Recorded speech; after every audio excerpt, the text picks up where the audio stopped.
Want to know how to find and get the best affordable roof repair installation in one day? And without dealing with shady roof repair companies? This is a challenge because some roofing companies use pushy methods and sales tactics that can leave you, the homeowner, with a poor quality and expensive roof repair bill.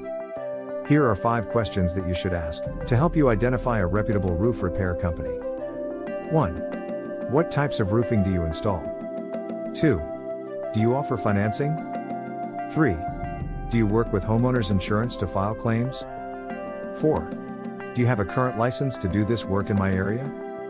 5. Can you give me 2 or 3 references to check?